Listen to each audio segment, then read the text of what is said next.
Olá, amigos, olá, amigas. Estamos iniciando nossa Economia e Desenvolvimento dessa semana. Já estamos nos aproximando aí do final do primeiro mês de 2023. E, claro, sempre a gente, né, com a fé de que o Brasil vai se endireitar, né? Está hoje torto e tal, um país que não sabe o que vai ser no futuro, né? Sempre só incertezas, corrupção, negociatas e tal.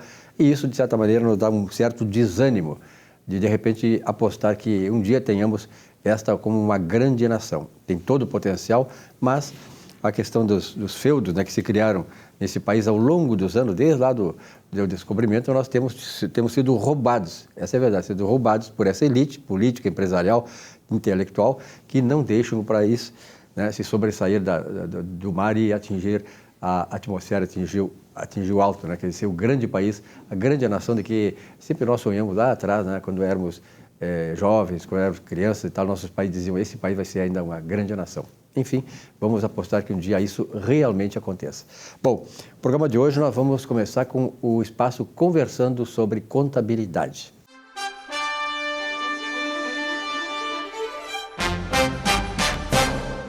E claro, falando em contabilidade, a gente fala, naturalmente, liga a Salésio D'Agostin, que é um contador aí já tradicional e, sobretudo, um camarada do top desta área no Rio Grande do Sul e no Brasil. Salésio, obrigado uma vez mais pela tua presença. Estamos à disposição.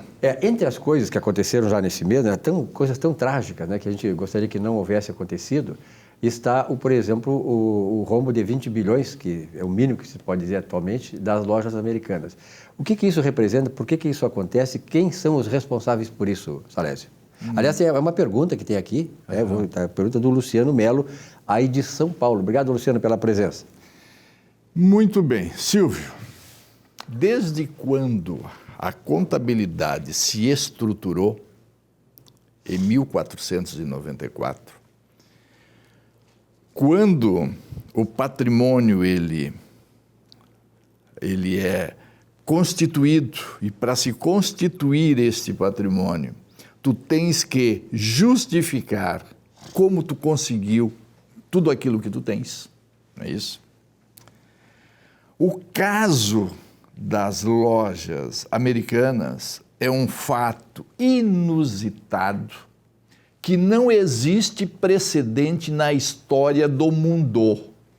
Deixa bem registrado.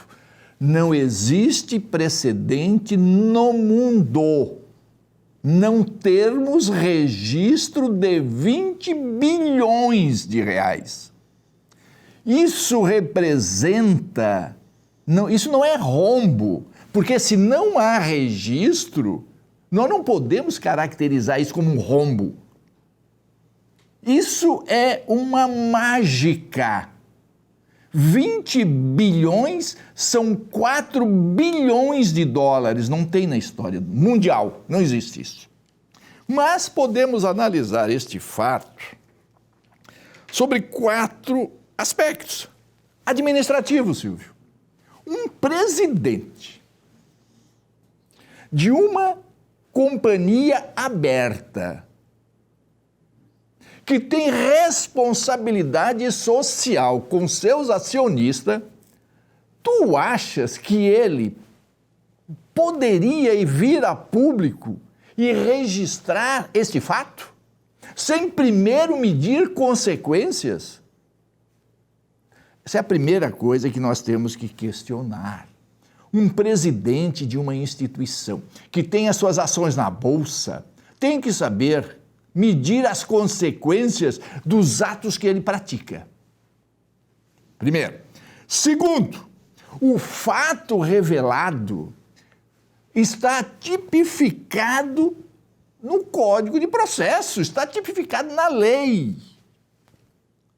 Comete crime com detenção, com pena de reclusão de 3 a 6 anos, quem elabora a escrituração contábil ou balanços com dados inexatos, que omite na escrituração contábil ou no balanço lançamentos que dele deveria constar ou alterar a escrituração ou balanços verdadeiros. Está na lei, Lei 11.101 de 2005, que regula a recuperação judicial e as falências.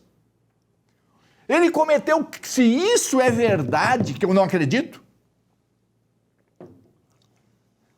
se isso é verdade, foi cometido crime pela administração, e a administração tem que ser punida por isso, porque está escrito, fez a escrituração de forma não verdadeira, é crime, isso está na lei.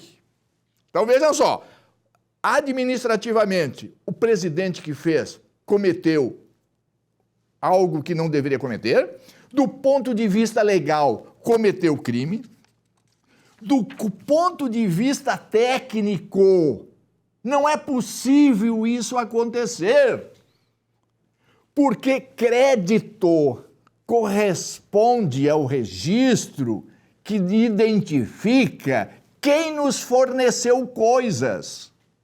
Ora, se eu tenho um crédito, significa que este credor me forneceu alguma coisa. Se eu não tenho registrado 20 bilhões, o que foi que ele me forneceu? Aonde é que está o registro da existência das coisas? 20 bilhões, meus amigos, é mais que o faturamento anual da companhia. Olhem só, em 2021, a companhia faturou, vendeu 22 bilhões e 700 milhões de reais. Esta venda custou para a empresa 15 bilhões e 934 milhões de reais. A compra de todo o ano de 2021 é superior aos créditos não registrados? Não tem explicação, senhores. Não, o Ministério Público tem que agir. As autoridades têm que agir. Olhem só, em 2020, o faturamento da companhia foi de 10 bilhões. O custo dessa mercadoria é 7 bilhões. Em 2019, o faturamento foi 18 bilhões. O custo, 12 bilhões. Em 2018, o faturamento, 17 bilhões. E o custo, 11 bilhões. Mas como é que pode não registrar 20 bilhões? Eu não acredito. Não. E a rapidez da justiça homologar a recuperação judicial. Isso é algo que não dá para entender. Então vejam, tecnicamente falando, se eu devo alguma coisa, essas pessoas às quais eu devo têm que me provar o que é que eles me entregaram. O que foi entregue para a companhia, esses 20 bilhões, que não está registrado. Entende? Então são coisas inexplicáveis. Bom, do ponto de vista dos órgãos de fiscalização, nós temos dois órgãos. O Conselho Federal de Contabilidade, que fiscaliza o exercício da atividade contábil. Muito bem. Então, o Conselho Federal de Contabilidade vai ter que chamar este contador e esse contador vai ter que dizer: meu amigo, a tua responsabilidade é uma responsabilidade social, aonde tu tens que proteger o quê? Quem gera emprego e renda. Tu, como contador responsável, por que tu não deixou de processar? Por que deixou de processar 20 bilhões? Que isso representa mais do que 100% das compras adquiridas de todo ano? Ou seja, se tu comprou 2, registrou 1, mais de 100% não registrada, vai ter que chamar esse contador e vai ter que assumir a responsabilidade. As companhias abertas têm como órgão de fiscalização a CVM. E a CVM tem que... A CVM, ela disciplina e fiscaliza diversas atividades. Entre as atividades fiscalizadas está a auditoria das companhias abertas. E a própria lei diz que cabe à CVM examinar e extrair cópia dos registros contábeis para verificar a veracidade das informações.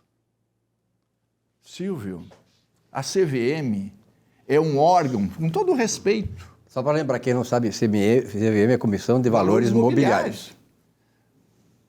com todo respeito, se é um órgão que tem por função examinar e extrair cópia dos livros contábeis, que tem por função auditar, por que não audita? Por que usa dos trabalhos dos auditores que são contratados pela empresa? Por que não tem um corpo técnico próprio para fazer essa auditoria? Há certas coisas que acontecem para o bem da sociedade e para o bem do sistema econômico e sistema financeiro e de todos os órgãos sociais e econômicos. A CVM, em razão disso, tem que criar um departamento de auditoria, contratando profissionais independentes do seu próprio órgão para ir fiscalizar, para ir auditar o órgão próprio e não se basear na auditoria que a administração contrata. A administração contrata uma auditoria para verificar se as coisas estão sendo feitas certo. Isso é de responsabilidade do gestor, que é responsabilidade de quem gera emprego e renda, precisa ver se a coisa está certa. Agora, a CVM, ela está para o quê? Para proteger o investidor. E são coisas totalmente distintas. Eu tenho que proteger o investidor e eu faço auditoria para proteger o meu investidor. Agora, meus amigos, dizer que há não registro de 20 bilhões de reais, sendo que no ano passado o faturamento foi 22 bilhões, com um custo de 15 bilhões, e no ano anterior, 2020, o faturamento foi 10 bilhões, com um custo de 7 bilhões, em que os não registro é superior ao próprio custo de toda a venda do ano. Com todo respeito, pela experiência que eu tenho e pelo conhecimento que eu tenho, esquece. Isso não existe, isso não é possível. E a justiça tem que pedir que cada um desses fornecedores prove os bens que entregaram a esta empresa para poder ratificar essa dívida real. Para mim, 20 bilhões não existe na dívida, isso aí é uma maracutaia. Beleza, Salésio. Justamente a tua presença aqui é para esclarecer esses assuntos, porque o programa tem esse objetivo, né? Parabéns pela clareza, pelo detalhe, e o Salésio tem que estar na parceria conosco aqui, muitas vezes ainda virão, porque isso aí vai ter um desdobramento muito forte ainda na economia, né? E na própria questão da justiça daqueles que estão envolvidos direta ou indiretamente, inclusive os diretores desse conglomerado aí. Salésio, obrigado, até a próxima. Até a próxima, estamos à disposição. Continue mandando as perguntas que, na medida do possível, estamos aqui para responder. Muito bem, nesse espaço conversando sobre contabilidade.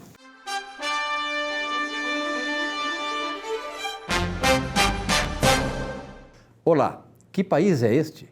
Eu, você e milhões se perguntam. Afinal, por que a nação chegou a tão trágica, desalentadora situação? Simples. Nós, os que pertencem ao lado ético e moral da nação, nós omitimos de buscar o conhecimento, o entendimento e o discernimento sobre o processo político. Deu no que deu. O bem foge, o mal se estabelece. É a lei divina. Santo Agostinho, por exemplo, nunca foi tão profético quanto é o Brasil de hoje. Sem a justiça e a vergonha, os estados não passam de grandes quadrilhas. Bem adequado, não é? Boa semana e até a próxima.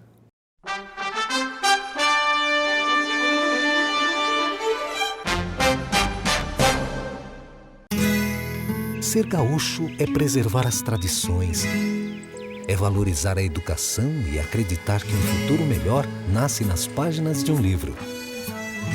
É nossa tradição trabalhar duro. Temos orgulho do suor que escorre do rosto. Ele reconforta a alma e sedimenta uma vida digna. É nossa tradição valorizar o passado para desenvolver o futuro. CMPC Celulose Rio Grandense. Desenvolvimento é a nossa tradição. Já pensou em ter o seu próprio canal de TV corporativa, exclusivo e impactante? Somos a solução para empresas que desejam modernizar seus processos de comunicação. Solução Mídia Digital, transformando a forma como você se comunica.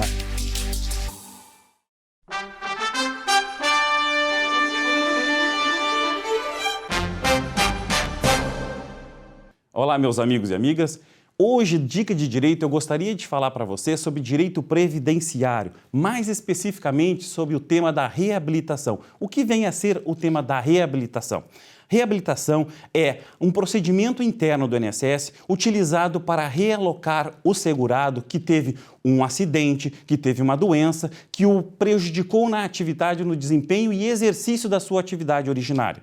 Essa reabilitação é administrada pela Previdência, onde um grupo docente de médicos, assistente social, psicólogos irão conversar com esse assegurado, tratá-lo e ver aí, dentro das suas condições intelectuais, profissionais, uma outra atividade, uma outra profissão para que ele possa desenvolver e ter a sua plenitude na sua atividade laborativa. Agora, se isso não ocorrer, se ele não conseguir se readaptar em uma outra atividade, ele será então aposentado por tempo indeterminado, ou seja, ele vai ter a sua aposentadoria, pois a incapacidade dele é total e permanente para toda e qualquer atividade. Ele será aposentado por invalidez. Mas lembrando, se o segurado for chamado para fazer esse processo de reabilitação, ele não pode se negar, sob pena de ter aí o seu benefício cortado, suspenso, e aí ele vai ter que sim, obrigatoriamente, procurar o INSS para fazer esse procedimento de reabilitação ou então fazer novamente todo o procedimento para ter o seu benefício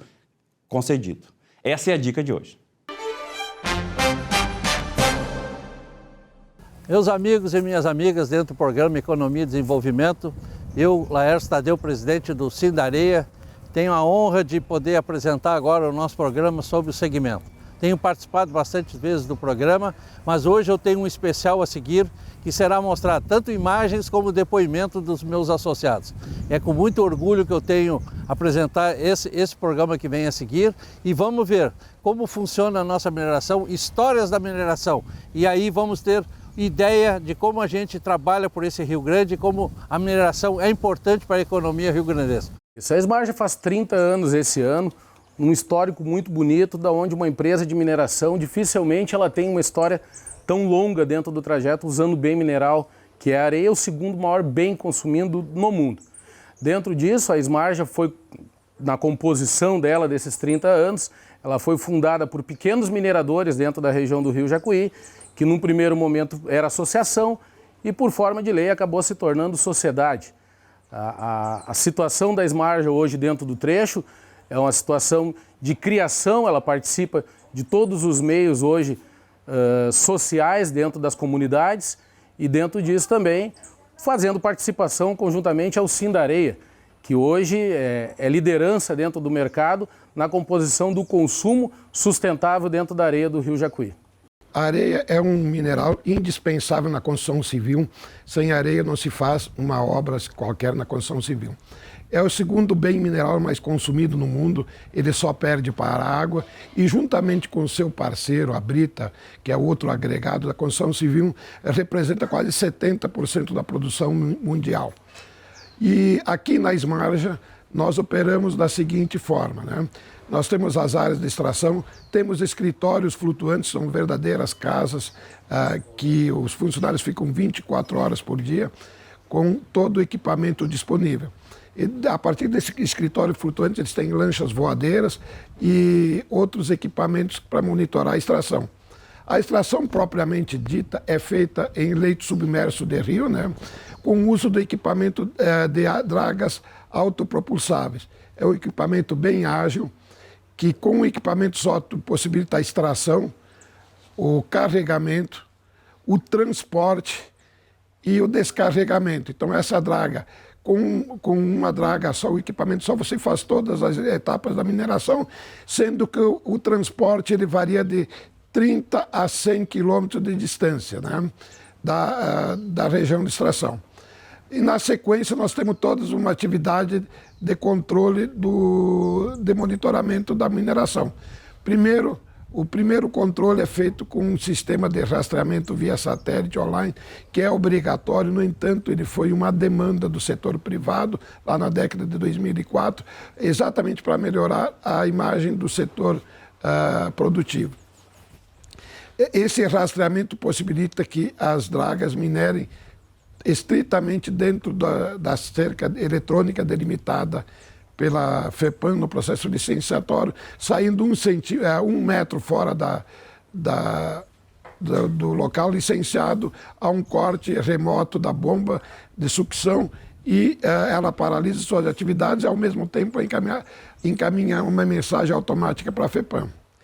E como monitoramento ambiental, a gente tem várias etapas, principalmente batimetria periódica, se faz batimetrias do leito de margem, toda ela nivelada, para ver como é que está a evolução do leito. Faz um controle da morfodinâmica da margem, quer dizer, controle do processo erosivo, evolução ou involução do processo erosivo da margem, faz controle da qualidade da água, independente, muitas vezes, das modificações provocadas pela mineração. A gente tem um controle total da qualidade da água, faz um controle dos organismos plantônicos e bentônicos, que são organismos flutuantes, dos organismos bentônicos, que são os organismos fixos no fundo, no leito do rio, controle da ictiofauna, que são os peixes, né? Isso semestralmente faz levantamentos para ver como é que está a qualidade dos peixes, e também controle de aves e de vegetação marginal. A gente trabalha com areia há uns 40 anos, que a gente virou assim, englobou de navegação, extração, comércio, englobou tudo, nós já temos uns 40 anos aí. Nós é uma empresa assim, a gente entende que bem sucedida, porque nós fomos o segundo a colocar um novo sistema de dragagem de bomba no rio Jacuí. Antes foi a Navegação Santana, então nós fomos praticamente pioneiros. O sistema de bomba veio porque era muito obsoleto o sistema de descarga.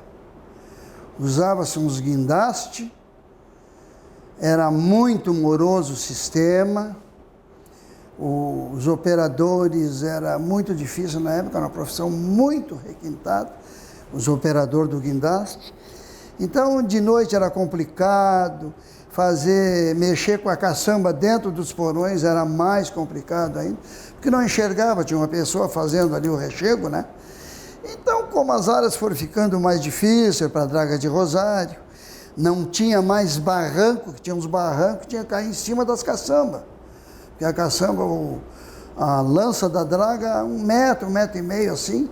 Então, quando ela virava, nós temos uma draga de Rosário até hoje, alugada por uma empresa aí, mas hoje praticamente só para ter. E serve até como recordação para a gente. Aí foi feito o sistema de bomba, porque o barco vai lá, carrega mais ligeiro. Tem um sistema de peneira, uns giratórios, outros não. Nós temos um sistema bom aí, que nós conseguimos tirar uma areia de qualidade ainda hoje aí. É sistema de dreno, é coisas que nós viemos durante a vida, até porque nós viemos do sistema de areia, a gente veio do sistema de navegação. Eu tenho um estaleiro junto com um irmão meu que faleceu o ano passado. Os nossos barcos todos foram construídos lá em Charqueada. E o meu irmão foi um ícone aí na ilha que foi. Ele se chamava ele até de pai. Ele foi o pai de toda a navegação aí. Em sistema de fabricação, nós temos estaleiro até hoje.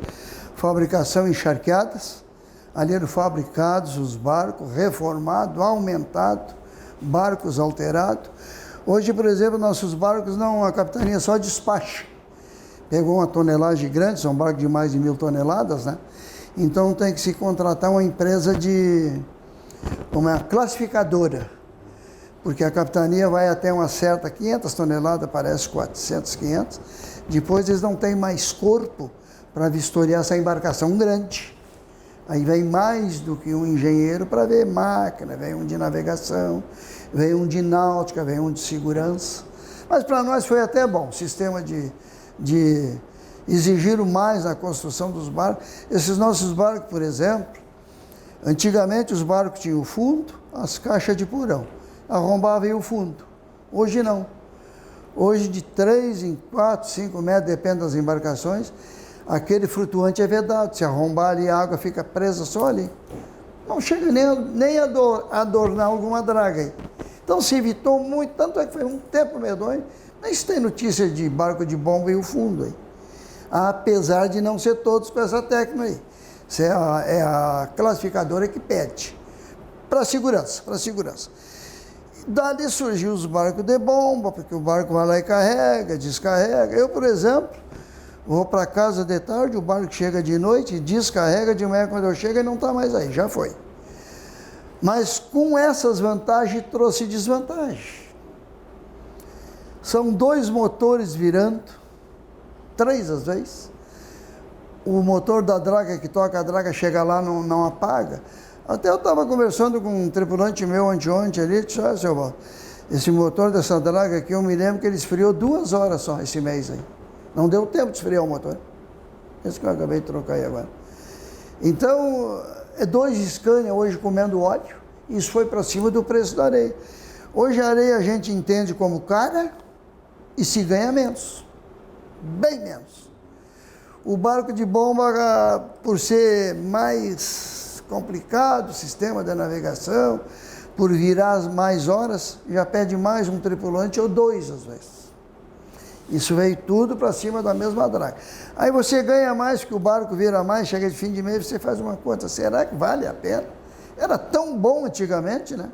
Vivia o dragueiro, faceiro, existia, todo mundo trabalhava, cada um melhorar mais. Terminou isso hoje, hein?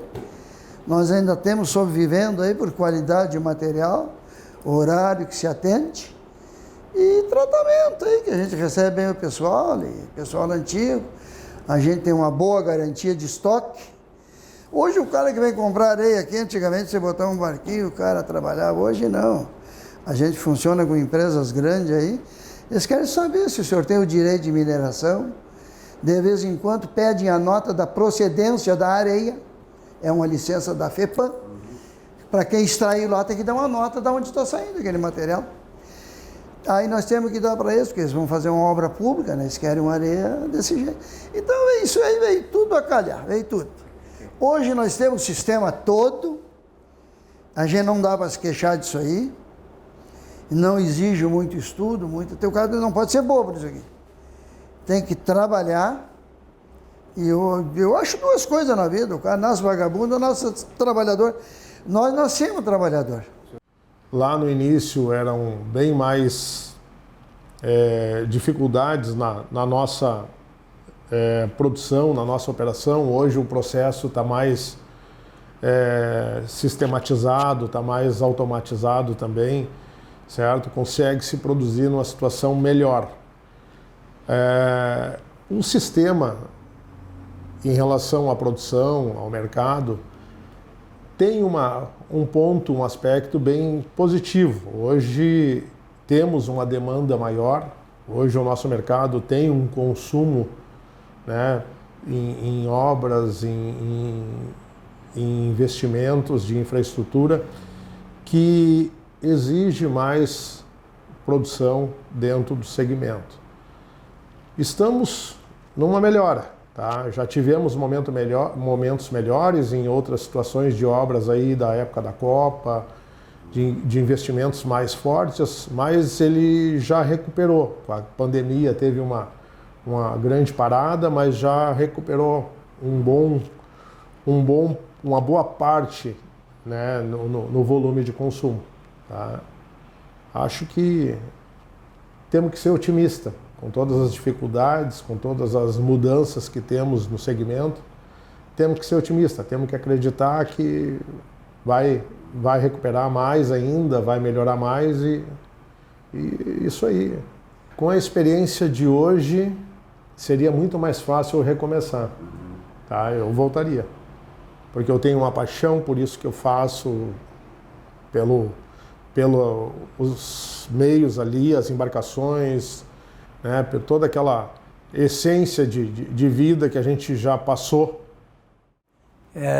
Eu acho que o sindicato tem influenciado muito esse setor, tem abrindo as portas do nosso segmento e com isso mostrando que a areia, até pouco tempo, eram considerados bandidos, né? Porque com as dragagens de alguns que eram fora das áreas autorizadas, né? E o sindicato fez um trabalho muito grande nesse sentido, conscientizando e mostrando para as entidades que o pessoal da areia procurava trabalhar direitinho dentro das normas que eram estabelecidas pela proteção do meio ambiente. Então isso aí eu acho que foi o grande ponto que levou hoje a ter uma respeitabilidade dentro do segmento. Foi esse tipo de quebrar uma certa animosidade que existia, né, no segmento, e graças a essa política do Laércio de aproximação, hoje tem um entendimento ótimo entre as autoridades e o meio, exercendo então o trabalho da melhor maneira possível. Eu, desde que eu iniciei na Areia e depois eu fundei o sindicato, eu sempre frisava para o pessoal de que a areia ela era finita e que a renovação, a recomposição da areia leva milhões de anos e que então as nossas jazidas que eram aqui, a gente dragava 5 minutos aqui do cais de Porto Alegre, que isso aí iria terminar com o tempo. Então a gente teria que aproveitar.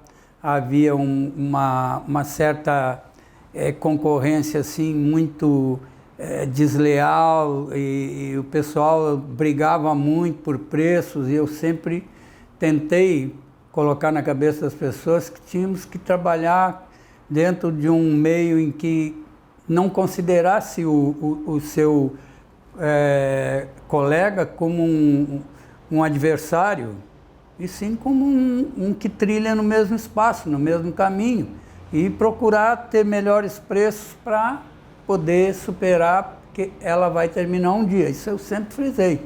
E hoje está com uma dificuldade muito grande, né? Eu trabalhava com navegação. Antes de vir para a Areia, eu trabalhava na navegação para Rio Grande. Tinha transporte de granéis para Rio Grande. Depois eu vim para a Areia. Então eu fazia parte do Sindicato das Empresas de Navegação. Eu fui da diretoria muitos anos, fui presidente. E eu usava muito a estrutura do sindicato para defender os problemas da areia.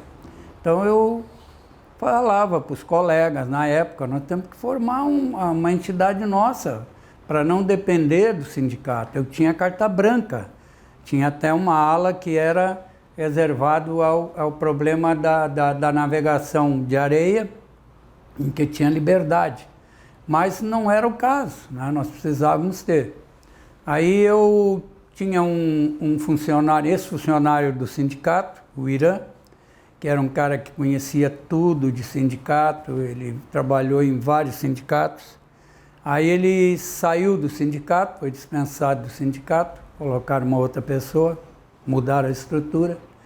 Aí eu contratei o Irã. Irã, vamos fundar o Sindicato da Areia. Eu contratei o Irã para trabalhar sob minhas custas e na minha empresa.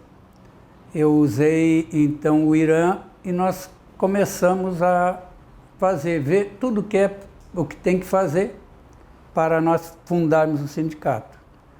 Precisa isso, então tá, então vamos trabalhar. Então juntei alguns colegas na época que estavam também interessados na mesma ideia. O Sadi foi um que lutou muito comigo, também não está mais no meio. E aí fez toda a papelada, e isso demorava, ia para Brasília, tinha que ser autorizado, até que conseguimos, autorizamos, recebemos a carta do sindicato, não tínhamos sede, não tínhamos nada. Inicialmente, eu usei a estrutura da minha empresa para tocar o sindicato, até que depois que a gente conseguiu acertar os ponteiros, aí então alugamos uma sede, e aí foi indo, até chegar hoje numa estrutura já muito bem montada, que está funcionando hoje na presidência do Laércio.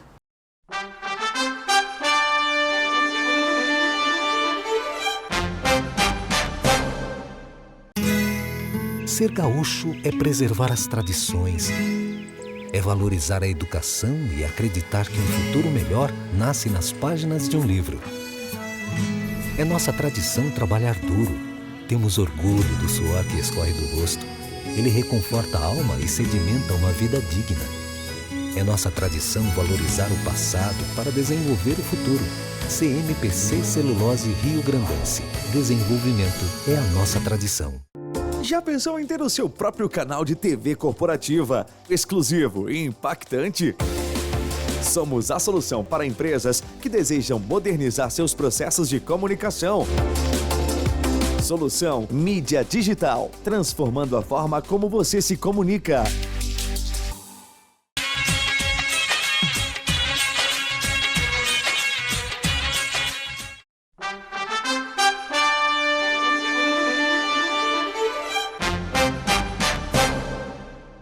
Muito bem. Olha aqui, ó, uma das questões que envolvem todos nós, mesmo os mais jovens e tal, de meia idade, e os mais idosos, é a questão da previdência social. Um dia, nós, ou nossos parentes, e nossos filhos, nossas filhas, parentes e tal, vão acabar tendo que ter essa vinculação mais direta com a Previdência Social. E pensando nisso, nós estamos aqui com o escritório da doutora Luciana Pereira da Costa, Advogados Associados, e sempre vem um profissional aqui que é capacitado exatamente por isso, qualificado, para passar essas informações, porque toda vez que nós precisamos consultar a Previdência, é fundamental, porque a gente não tem conhecimento. Eu, quando me aposentei há pouco tempo atrás, eu consultei também o advogado, porque ele sabe os caminhos e os descaminhos. E não é que vai infringir a lei, ele vai fazer a coisa conforme dá adequação à lei. E muitas vezes a pessoa não faz assim e acaba obtendo uma aposentadoria, por exemplo, aquém daquilo que ela verdadeiramente merece e para isso contribuiu. Está aqui o César Mota. César, obrigado pela tua presença uma vez mais. A primeira vez aqui no programa, né? Primeira vez, obrigado. Lisonjeado pelo convite. Representando o Pereira da Costa, aí vamos tirar as dúvidas dos segurados, aí vamos esclarecer algumas situações importantes, né? Sem dúvida alguma. Previdenciário aí de suma importância. Para as pessoas poderem ter o melhor resultado, né? Há muita questão que envolve, por exemplo, o auxílio acidente, que existe na Previdência Social. Como é que se dá isso? O que é? Exato. O auxílio acidente é um dos benefícios por incapacidade que são pagos, que estão previstos na legislação previdenciária, né? E são elas a aposentadoria por invalidez, o auxílio doença e o auxílio acidente, né? Numa terceira escala, vamos colocar assim. Ele é um benefício que ele é pago na média de 50% do salário de benefício do segurado, né? O que esse benefício traduz? Ele contempla aqueles casos do segurado que possui uma sequela e uma redução da capacidade para o trabalho advinda de um acidente de qualquer natureza ou acidente de trabalho, né? Então, ele é um benefício de cunho indenizatório, Silvio, né? Ele é o único benefício da Previdência, eu te diria, e para os demais segurados que estão nos assistindo, que ele, na verdade, por ter um cunho indenizatório, ele não impede que o segurado esteja trabalhando, né? De forma adaptada ou não. Ele tem a capacidade de trabalho reduzida. Exatamente. Ele ganha 50% da média do benefício. Por exemplo, digamos que o salário de benefício dele seja R$2.000 no cálculo da média. Ele vai ganhar R$1.000 de auxílio acidente. Ele é um benefício indenizatório que busca o quê? Uma compensação para esse trabalhador. Ele vai ter se afastado, gerou um fato gerador, um acidente, seja de qualquer natureza ou acidente de trabalho. Ele vai se afastar um tempo, quando ele necessita, né, ficar em auxílio-doença. E quando ele toma alta deste auxílio-doença, ele deve receber, a partir da cessação do benefício do auxílio-doença, o auxílio-acidente. É um benefício indenizatório, ele não impede o trabalho. Ele, provavelmente, em muitos casos, o segurado ele está readaptado numa outra função ou mantém a mesma função, né? E recebe isso por uma compensação, porque ele não está na mesma escala do colega dele. Por exemplo, um auxiliar de depósito, né? Sofri um acidente, né? Perdi um dedo, por exemplo. Fiquei com a sequela e a redução da capacidade. Será que eu consigo desempenhar da mesma forma que o meu colega, que é saudável, que não apresentou nenhuma lesão até o momento? Então, este benefício ele é quase uma ajuda de custo, é um cunho indenizatório no sentido que ele pode seguir trabalhando. Sobrevivência, né? Isso, e ele vai acumulando este benefício para compensação. É uma forma indenizatória. César, me diz uma coisa, não sei se eu entendi direito, todo segurado da Previdência Social ligado ao INSS tem direito ao auxílio acidente? Nem todo, tá? A legislação, ela veda a questão do contribuinte individual e do facultativo, né? São a forma de contribuição espontânea para o INSS, dessas atividades, né? Aqui eu faço até um gancho. A jurisprudência, ela não vem contemplando o direito a esse tipo de segurado, né? Precisa o quê? Se tu for segurado, tu vai ter o direito ao auxílio acidente, correto? Só que o contribuinte individual e facultativo não, né? A jurisprudência não é favorável no momento, né? Talvez até trabalhe no favorecimento daqui a um tempo, e isso depende... Há um projeto na Câmara, que é o 1347 de 2015, que foi aprovado e atualmente está na Comissão de Finanças do Congresso Nacional. Então, eles vão... A tendência é que aprove, né? A expectativa é que possa aprovar. Então, nós temos que monitorar esse projeto de lei para ver se o contribuinte individual e o facultativo, de forma isonômica, né? Para não... A aplicabilidade também para eles, esse tipo de benefício aí também. Eu, particularmente, entendo que é razoável pela isonomia, né? E o princípio de abrangência do direito previdenciário, dos benefícios, deve ser contemplado também para o contribuinte individual. E aquele caso, o camarada estava contribuindo tal com a Previdência, parou e nesse interregno aconteceu o acidente, quer dizer, depois dele parar de contribuir, qual é a situação dele em relação a isso? Exato. O benefício, até o doutor Fernando comentou sobre o período de graça, né? No programa oportuno, e... Há a possibilidade, então, se a pessoa parou de contribuir, né, na verdade, a questão do auxílio-doença, se cessou o benefício, ele mantém um período de graça de 12 meses pela legislação, correto? Neste período, se ele sofrer um acidente, né, não de trabalho, mas um de qualquer natureza, por exemplo, né, na ideia de não estar trabalhando, ele vai poder, mantendo a qualidade de segurado, é plenamente pertinente e cabível o recebimento do auxílio-acidente. O que é o acidente de qualquer natureza e a diferença em relação ao acidente de trabalho? Silvio, de forma bem resumida, o acidente de qualquer natureza dá uma ideia de um acidente de forma geral, uma ideia de lazer, né? Por exemplo, alguém está pedalando no domingo, lazer, no parque, capota a bicicleta, fratura, dá uma lesão no joelho, por exemplo, né? Estava no lazer, domingo, fora do ambiente de trabalho. E aí já está a resposta do acidente de trabalho, a diferença. Você trabalha vinculado ao local de trabalho, né? Com nexo causal, né? Vinculado ao trabalho que está exercendo. E quando é que termina um e outro? Quando é que cessa o auxílio?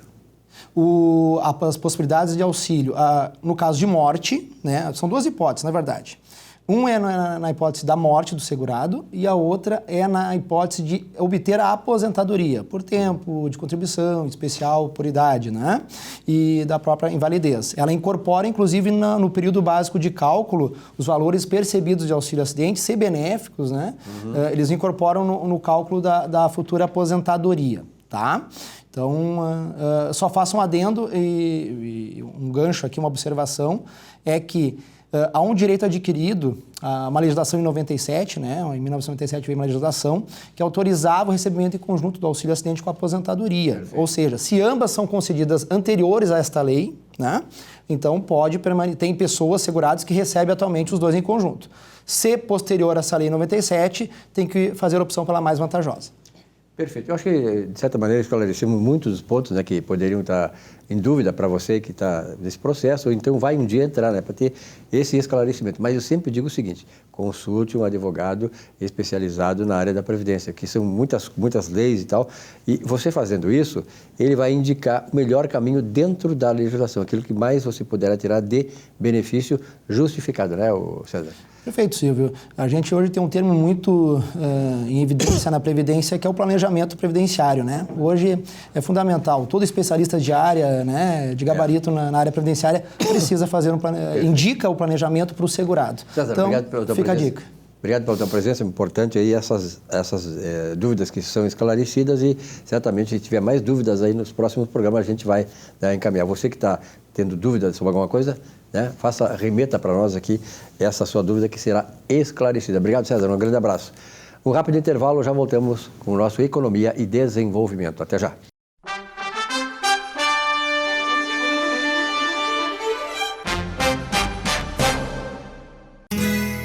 Ser gaúcho é preservar as tradições, é valorizar a educação e acreditar que um futuro melhor nasce nas páginas de um livro.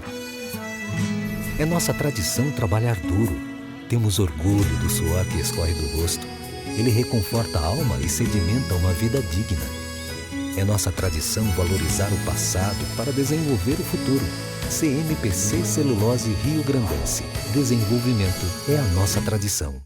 Já pensou em ter o seu próprio canal de TV corporativa, exclusivo e impactante?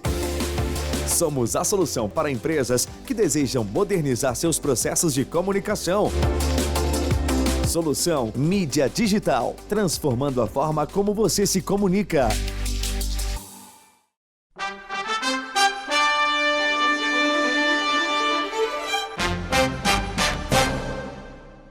Nós temos sempre como missão nesse programa, né, falar sobre assuntos econômicos, enfim, mas também ampliando isso aí para a vida pessoal das pessoas, procedimentos na área médica, enfim, essas coisas que dizem respeito às nossas vidas.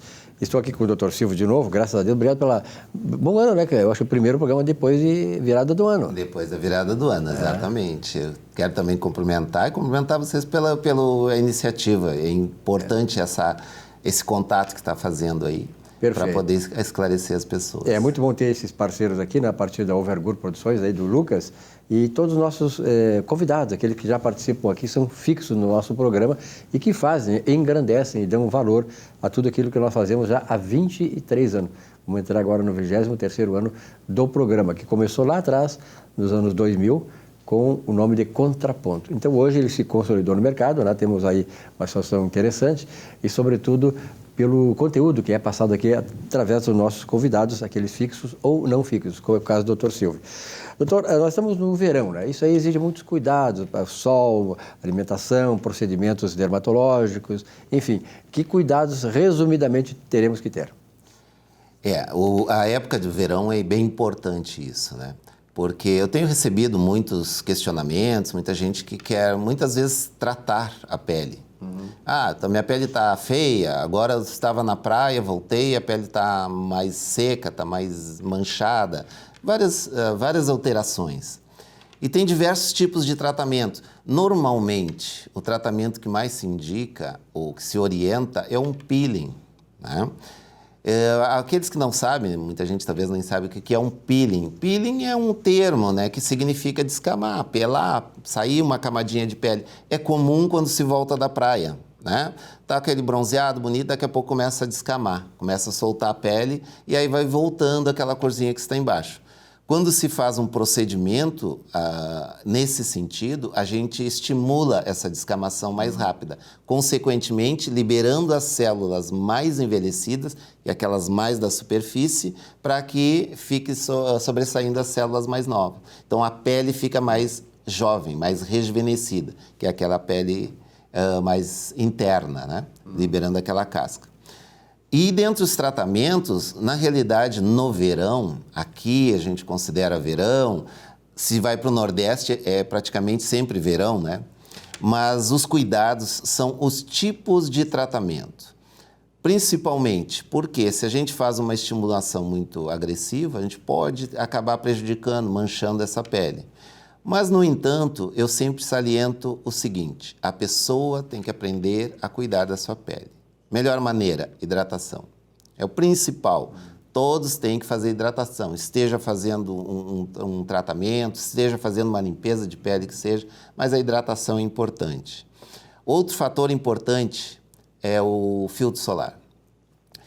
Eu converso com muita gente que diz, mas eu quase não saio, eu trabalho em escritório, eu fico fechado ali dentro. Não interessa. É importante usar o filtro solar, principalmente quando vai se expor em ambiente aberto, né? Mas, independente disso, é importante pelo seguinte, porque a pessoa às vezes está em ambiente, até com as próprias luzes do ambiente, agredindo um pouco a pele. Então, no momento que ela está protegendo, ela diminui esse quadro de envelhecimento.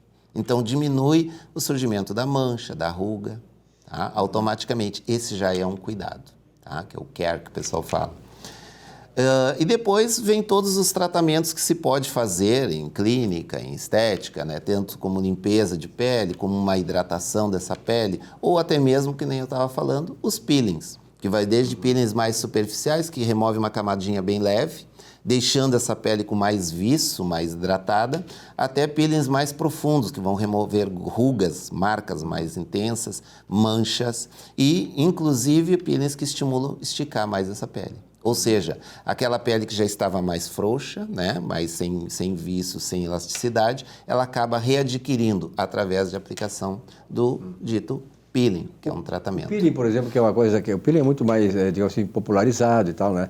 Ele é recomendável ou não recomendável em que época do ano? Existe algum período? Hoje nós estamos no verão, né? Isso. Na realidade, assim, ó, existem peelings mais indicados em determinados períodos.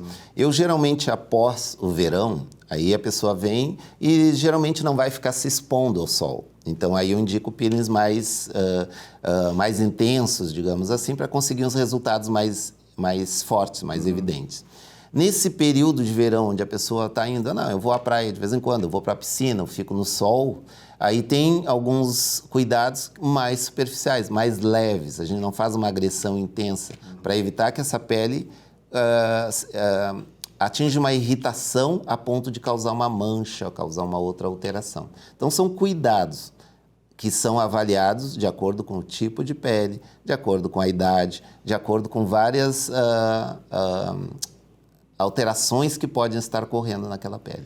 Doutor Silvio, há uma cultura entre nós, por exemplo, nós estamos no verão e tal, o pessoal vai para o litoral, vai tomar banho de sol, banho de mar e tal. E muitas vezes, o que mais acontece? Qual é o período do dia que mais está lotado a praia? Entre 10 até 5 da tarde. E é um período em que vocês não recomendam isso. Mas essa é uma questão. E a outra questão é a seguinte, pessoas que têm nenês, né, de carrinho e tal, e vão para o litoral, e vão para a praia, vão expor essa criança ao sol durante 5, 6 horas. Exatamente. E se vê muita quantidade, né? É verdade. E nem sempre o filtro solar está tão presente. Agora já está mais consciente, principalmente para as crianças, para os bebezinhos. Os bebês, muitas vezes, eu vejo que eles ficam protegidos ou na sombra, mas temos que lembrar que a radiação, ou seja, o calor, o ar quente, também interfere nisso. Então, é importante, aí sim, uma boa proteção. Hoje já se utiliza, não é regra, mas se utiliza bastante as blusas com filtro, né? Com mangas longas, muitas vezes, que muita gente não quer usar porque quer bronzear, ela quer pegar cor. E aí temos que ter opções. Tudo são escolhas, né? Eu quero me bronzear, eu quero pegar sol para pegar cor, mas não quero desenvolver um câncer. A gente não sabe se vai desenvolver um câncer de pele, né? Porque a gente fala câncer, todo mundo se assusta. Mas são microlesões, às vezes é uma lesãozinha, uma irritação local, mas a pessoa começa a mexer. Quer ver outra coisa que causa bastante alteração e até manchas? Já ouviu falar dos cravinhos, né? Aqueles cravinhos que aparecem na pele, que tem gente que não consegue ficar um tempinho sem mexer. Estimulou, faz uma reação mais vermelhinha, não precisa nem ficar no sol, está num ambiente quente, ou entrou num carro que estava no sol, pega aquela radiação, aquilo ali pode causar uma mancha. Então, são várias alterações que vêm com o calor, né? Que no inverno diminui. Toda agressão de pele, no inverno diminui. A agressão maior é o frio, né? Mas no frio a gente está coberto, então fica mais... No frio a gente está mais protegido do que no calor, né? E no calor. O senhor falou aí agora há pouco a questão da hidratação. Eu ouço muitos médicos aqui que passam por aqui também, né? E eles dizem assim, que nós precisamos tomar água. Todo dia. Tá? O pessoal que vai para o litoral, normalmente ele não leva água, ele leva bebida alcoólica para beber. Quer dizer, isso agrava, qual é a recomendação que o senhor daria para essas pessoas que ficam 5, 6 horas na praia só estão bebendo álcool? Só bebida alcoólica. Realmente, a bebida alcoólica é o contrário, ela desidrata, né? Então, por isso que é recomendado sempre estar ingerindo bebida alcoólica, mas também a água junto. Tá? Porque a gente não vai conseguir impedir que as pessoas utilizem. Até o vinho, a gente vai no restaurante, eles jogam uma garrafa de vinho com um copo de água. Exatamente. Tá? Por quê? Porque o álcool em si, ele tende a desidratar. E a água é para ir repondo, tá? Mas em quantidade bem maior, é o ideal. Tá? Não é o comum da gente ver, mas é o ideal. Então, assim, aqueles momentos que a pessoa está ali na praia, muitas vezes ela não está utilizando água. Mas ela pode criar esse hábito de estar ingerindo, de vez em quando vai ali e toma uma aguinha. Saiu dali, ingerir bastante água. Tá? Por que a gente fala tanto em água? Parece porque o nosso organismo é constituído uma maior parte de água. A Terra, 71% é água. Exatamente. E aí, onde a gente perde essa água, o que acontece? Já viu a uva, a gente fala uva passa, né? Já viu? Tudo que desidrata vai enrugando, vai encolhendo, vai murchando. Então, nosso organismo ele se mantém porque tem água. Nós temos uma circulação que depende de água, depende de líquido. Se não tiver volume líquido, vai parando de circular. Uma trombose é o quê? É uma obstrução onde para a circulação. Então, nós temos que lembrar isso. A desidratação ela não vai afetar só a pele, a minha pele vai ficar feia. Todo o meu corpo vai sentir. É muito comum queixas de dores de cabeça, cansaço, fadiga, né? Fraqueza, me sinto cansado, fraco, em função de apenas estar desidratado. Começa a hidratar, a pessoa começa a hidratar adequadamente e começa a retomar as suas funções bem naturais. Doutor Silva, estamos indo para o final da nossa entrevista, mas com relação à água, não custa repetir. Qual é a quantidade de água necessária para a pessoa tomar? É variável muito em função do tamanho da pessoa, atividade, exposição. Mas eu recomendo, se a pessoa conseguir tomar 2 litros de água ao dia, que parece impossível, mas se a gente dividir nas garrafinhas de 500 ml, tomar uma pela manhã, outra intermediário, outra no meio da tarde e outra à noite. Fechou. Está feito. 1,5 a 2 litros ao dia é suficiente. Muito bem. Muito obrigado, doutor Silva, que está nosso parceiro aqui no programa. Graças a Deus, esse programa que reúne pessoas de conteúdo, né? E que fazem bem à sociedade. Que elas fazem o que elas transmitem. E até a próxima, doutor. Feliz 2023 para nós todos. Para nós todos, que sejamos nesse ano bem mais conscientes. Muito bem. Nós ficamos por aqui com o nosso Economia e Desenvolvimento. Uma boa semana de trabalho para todos vocês. Até a semana que vem.